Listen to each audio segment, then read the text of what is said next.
নমস্কাৰ কপিল কাকতি চেনেললৈ সকলোকে স্বাগতম জনাইছোঁ আৰু আৰম্ভ কৰিব লৈছোঁ আজি এক নতুন ভিডিঅ' জাতি আয় তৃতীয় খণ্ড।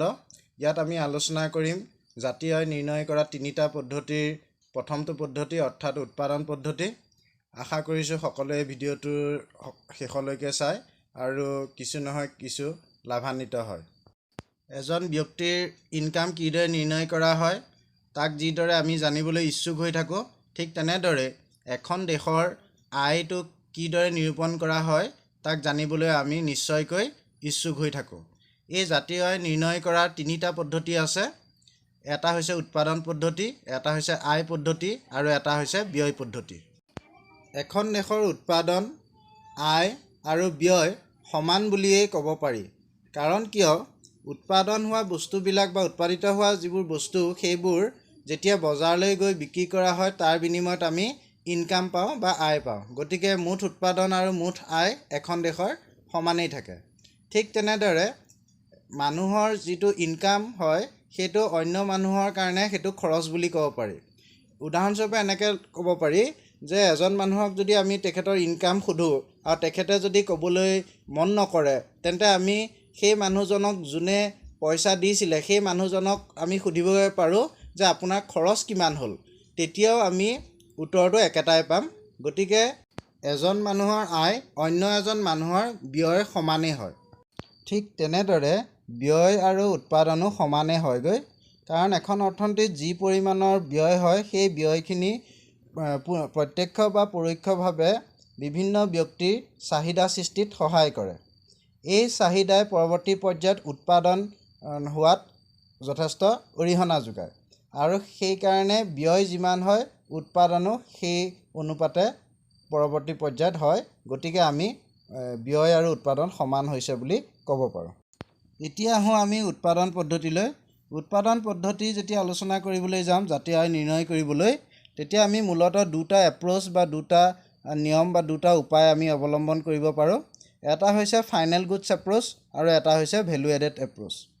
যিটো ফাইনেল গুড এপ্ৰ'চ বা চূড়ান্ত দ্ৰব্যৰ যিটো আমি পদ্ধতি আছে সেইটো অতি সহজ। তাত আমি অৰ্থনীতি এখনত যি পৰিমাণৰ বস্তু উৎপাদন হৈছে সেই উৎপাদিত দ্ৰব্যবিলাকৰ উৎপাদনৰ মূল্যবিলাক আমি সংযুক্ত কৰোঁ আৰু ঠিক তেনেদৰে আমি অৰ্থনীতিখনত কিমান উৎপাদন হৈছে জানিব পাৰোঁ আৰু এইদৰে অৰ্থনীতিখনৰ যিটো ৰাষ্ট্ৰীয় আয় বা জাতীয় আয় সেইটো নিৰ্ণয় কৰিবলৈ সুবিধা হয়। অন্যটো হৈছে মূল্য সংযুক্ত পদ্ধতি। এই পদ্ধতিৰ সহায়ত বিভিন্ন দ্ৰব্যৰ মূল্য সংযোগ কৰি এখন দেশৰ উৎপাদন কিমান হ'ল সেইটো নিৰ্ণয় কৰিবলৈ সুবিধা হয়। ধৰা হ'ল এনেদৰে এজন খেতিয়কে কুঁহিয়াৰ খেতি উৎপাদন কৰিলে আৰু উৎপাদনৰ ধৰি লৈছোঁ কোনো খৰচ নাই, ঘৰতেই খেতি কৰিলে। তেখেতে সেইখিনি বিক্ৰী কৰি ধৰি লৈছোঁ 100 টকা লাভ কৰিলে। এতিয়া সেই কুঁহিয়াৰখিনি কোনো ব্যৱসায়ীয়ে কিনি নি পেলাই তেখেতে 150 টকাত কোনো ইণ্ডাষ্ট্ৰি বা কোনো এখন ফাৰ্মত বিক্ৰী কৰি দিলে, উৎপাদন প্ৰতিষ্ঠানত বিক্ৰী কৰি দিলে। আৰু সেই 150 টকাত বিক্ৰী কৰাৰ পিছত উৎপাদন প্ৰতিষ্ঠানখনেও তাৰ ওপৰত ভিত্তি কৰি চেনি প্ৰডাকশ্যন কৰিলে আৰু চেনি উলিয়াই ধৰি লৈছোঁ 300 টকাত ফাইনেল গুডছ হিচাপে বা চূড়ান্ত দ্ৰব্য হিচাপে বজাৰলৈ ওলাই গ'ল। এতিয়া তোমালোকে দেখিছা প্ৰথমতে খেতিয়কজনে 100 টকাত বিক্ৰী কৰিছিলে, সেই একে পৰিমাণৰ কুঁহিয়াৰ ব্যৱসায়ীজনে 150 টকাত বিক্ৰী কৰিলে। সেইখিনি কুঁহিয়াৰ ওপৰত ভিত্তি কৰি যি চেনি উৎপাদন কৰিলে সেয়া 300 টকাত বিক্ৰী হ'ল। গতিকে প্ৰত্যেকটো স্তৰতে মূল্য সংযোগ কৰি গৈ আছে। এতিয়া ইয়াত আমি প্ৰথম খেতিয়কে কৰা যিটো মূল্য সংযোগ সেইটো আছিলে 100 টকা। তাৰপিছত ব্যৱসায়ী এজনে খেতিয়কৰ পৰা কিনি আনি পেলাই 150 টকাত বিকিলে। গতিকে তেখেতে মূল্য সংযোগ কৰিলে 50 টকা, কাৰণ 100 টকাত তেখেতে কিনি আনিছে। গতিকে তেখেতে নিজাকৈ সংযোগ কৰিলে 50 টকা। ঠিক তেনেদৰে যিজন উদ্যোগপতি আছিলে তেখেতে 300 টকাত বিক্ৰী কৰিলে, কিন্তু আমি 300 টকাই তেখেতৰ খৰচ হৈছে বুলি ক'ব নোৱাৰোঁ, কাৰণ 150 টকাত তেখেতে ব্যৱসায়ীৰ পৰা কিনিছিলে। গতিকে নতুনকৈ তেখেতে মূল্য সংযোগ কৰিলে 150 টকা। গতিকে আমি খেতিয়কে যিটো মূল্য সংযোগ কৰিলে 100 টকা, ব্যৱসায়ীজনে কৰিলে 50 টকা আৰু যিজন উদ্যোগপতি তেখেতে সংযোগ কৰিলে মূল্য সংযোগ কৰিলে 150 টকা। এই গোটেইখিনি আমি যোগ কৰিলোঁ আৰু পালোঁ 300 টকা। গতিকে এই 300 টকাটোহে আমি এই উৎপাদন পদ্ধতিৰ বা মূল্য সংযুক্ত পদ্ধতিত আমাৰ আলোচনাৰ বিষয় হ'ব। আমাৰ আলোচনাৰ বিষয়ত খেতিয়কে কৰা 100 টকা প্লাছ ব্যৱসায়ীয়ে বিক্ৰী কৰা 150 টকা প্লাছ উদ্যোগপতিজনে যি 300 টকাত যে বিক্ৰী কৰিছিলে সেই 300 টকা, এই তিনিওটা সংখ্যা আমি প্লাছ নকৰোঁ বা যোগ নকৰোঁ। আমি কিমান কিমান প্ৰতিটো স্তৰতে মূল্য সংযোগ হৈ গৈ আছিলে সেইখিনিহে যোগ কৰিম। সদৌ শেষত এখন অৰ্থনীতিত থকা যি তিনিটা খণ্ড, প্ৰাথমিক খণ্ড, গৌণ খণ্ড আৰু সেৱা খণ্ড, এই তিনিওটা খণ্ডত হোৱা যি মূল্য সংযোগ সেইখিনি আমি একেলগ কৰিম আৰু ইয়াৰ জৰিয়তে আমি অৰ্থনীতিখনৰ যি ৰাষ্ট্ৰীয় আয় সেইটো নিৰ্ণয় কৰাত সুবিধা হ'ব। আমি এই গোটেই কথাখিনি অন্য ধৰণে আমি এতিয়া বুজিবলৈ চাম। এই মূল্য সংযুক্ত পদ্ধতিৰ সহায়ত জাতীয় আয় নিৰ্ণয় কৰিবৰ কাৰণে আমি কেইটামান স্তৰত আমাৰ পদ্ধতিটো ব্যৱহাৰ কৰিম। তাৰে প্ৰথমটো স্তৰত তোমালোকে স্ক্ৰীণত দেখাৰ দৰে বিক্ৰী প্লাছ মজুতৰ পৰিৱৰ্তন দেখিছা, যাৰ সহায়ত আমি উৎপাদনৰ মূল্যটো লাভ কৰিম। অৰ্থাৎ কোনো এটা দ্ৰব্য বা সেৱাৰ কিমান উৎপাদন হৈছে তাৰ মূল্যটো পাবৰ কাৰণে আমাৰ উপায় এটা আছে, সেইটো হৈছে আমি সেই দ্ৰব্যটো কিমান বজাৰত বিক্ৰী হৈছে বা সেই দ্ৰব্যটোৰ যিমানখিনি মজুত আছিলে সেই মজুতৰ পৰিৱৰ্তন কিমান হৈছে, আগতকৈ বাঢ়িছে নে কমিছে, এই দুইটা কথা আমি সংযোগ কৰিম। মজুতৰ পৰিৱৰ্তন উলিয়াবলৈ স্ক্ৰীণত দেখাৰ দৰে আমি এটা উপায় অৱলম্বন কৰিব পাৰোঁ। সেইটো হৈছে এটা নিৰ্দিষ্ট সময়ত কিমান পৰিমাণৰ মজুত জমা হৈছেগৈ, যিটোক আমি বন্ধ মজুত বুলি লিখিছোঁ, জমা হোৱা মজুত, আৰু একেটা সময়ত কিমান পৰিমাণৰ মজুত ভাণ্ডাৰৰ পৰা বস্তু বজাৰলৈ বিক্ৰীৰ উদ্দেশ্যে ওলাই গৈছে, যিটোক আমি খোলা মজুত বুলি লিখিছোঁ। অৰ্থাৎ খোল খাই গৈছে, বজাৰলৈ ওলাই গৈছে। গতিকে বন্ধ মজুতৰ পৰা খোলা মজুত মাইনাছ কৰিলেই বা বিয়োগ কৰিলেই আমি মজুতৰ পৰিৱৰ্তনটো নিৰ্ণয় কৰিব পাৰিম। উদাহৰণস্বৰূপে কোনো এটা নিৰ্দিষ্ট সময়ত মজুত ভাণ্ডাৰলৈ বস্তু নতুনকৈ মজুত হৈছে ধৰি লৈছোঁ 20 কেজি আৰু একেটা সময়তে 10 কেজি ওলাই আহিছে। গতিকে আমি বন্ধ মজুত মাইনাছ খোলা মজুত যদি আমি কৰোঁ তেতিয়া 20ৰ পৰা 10 বিয়োগ কৰিলে আমি 10 কেজি পাম। অৰ্থাৎ আগৰ যিমানখিনি মজুত আছিলে তাতকৈ এতিয়া মজুতৰ পৰিৱৰ্তন 10 কেজি হৈছে।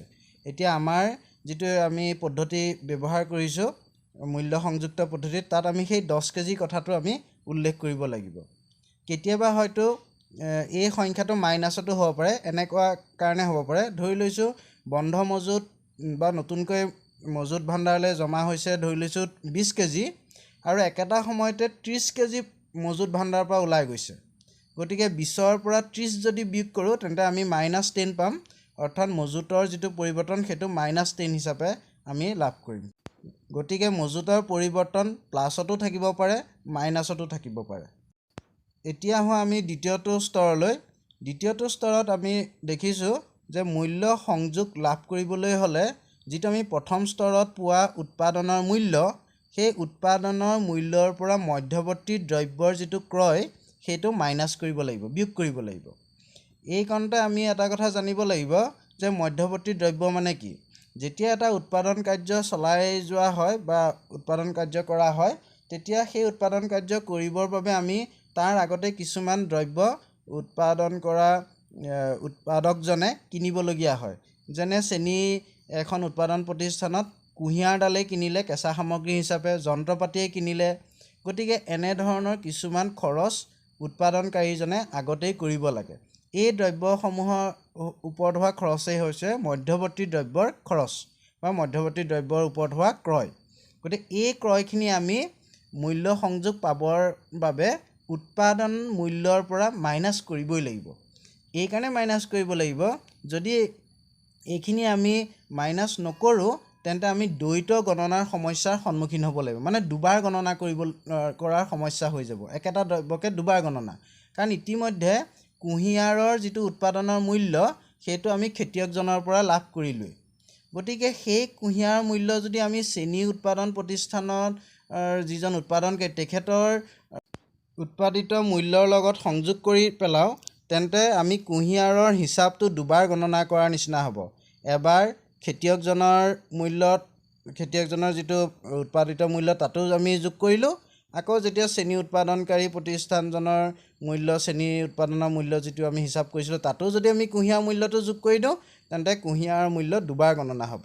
গতিকে এনেকুৱা নহ'বৰ বাবে আমি মধ্যৱৰ্তী দ্ৰব্যত যিখিনি খৰচ হ'ল সেইখিনি আমি কোনো এটা উৎপাদন কাৰ্যৰ মূল্যৰ পৰা আমি বাদ দিব লাগিব। ঠিক এনেদৰে আমি এখন অৰ্থনীতিত যি তিনিটা খণ্ড আছিলে, প্ৰাথমিক খণ্ড, গৌণ খণ্ড, সেৱা খণ্ড, এই তিনিওটা খণ্ডতে হোৱা মূল্য সংযোগসমূহ আমি একেলগ কৰিম আৰু একেলগ কৰাৰ লগে লগে আমি অৰ্থনীতিখনত হোৱা যিটো গ্ৰছ ভেলু এডেড স্থূল যিটো মূল্য সংযোগ সেইটো আমি বজাৰ দৰত লাভ কৰিম। আৰু ইয়াকে আমি GDP MP বুলি ক'ব পাৰিম, অৰ্থাৎ gross domestic product at market price, অৰ্থাৎ বজাৰ মূল্যত যিটো স্থূল ঘৰুৱা উৎপাদন সেইটো আমি লাভ কৰিম। গতিকে তোমালোকে দেখিলা আমি মূল্য সংযোগ পদ্ধতিৰ সহায়ত পোনে পোনে আমি GDP MP লাভ কৰোঁ। আৰু যিহেতু জাতীয় আয় NNP FCত সাধাৰণতে দেখুওৱা হয়, গতিকে আমি GDP MPৰ পৰা NNP FCলৈ নিবৰ বাবে আমি প্ৰথমতে গ্ৰছৰ পৰা ডেপ্ৰিচিয়েশ্যনটো মাইনাছ কৰিব লাগিব, ক্ষয় ক্ষতি মাইনাছ কৰিব লাগিব, যাতে আমি নেট বা নিগুটিটো লাভ কৰোঁ। তাৰপিছত আমি ডমেষ্টিকক অৰ্থাৎ ঘৰুৱাক আমি নেশ্যনেল কৰিবৰ বাবে বা ৰাষ্ট্ৰীয় কৰিবৰ বাবে আমি কি কৰিব লাগিব, NFI আমি যোগ কৰিব লাগিব। আৰু শেষত MPক আমি FC কৰিবলৈ হ'লে আমি NIT মাইনাছ কৰিব লাগিব। এইসমূহৰ কথা আমাৰ ইতিমধ্যে আগৰ এটা ভিডিঅ'ত দেখুওৱা হৈছে, সেই ভিডিঅ'টো চাই ল'লে এই শেষৰ কথাখিনি বুজাত বেছি সহজ হ'ব।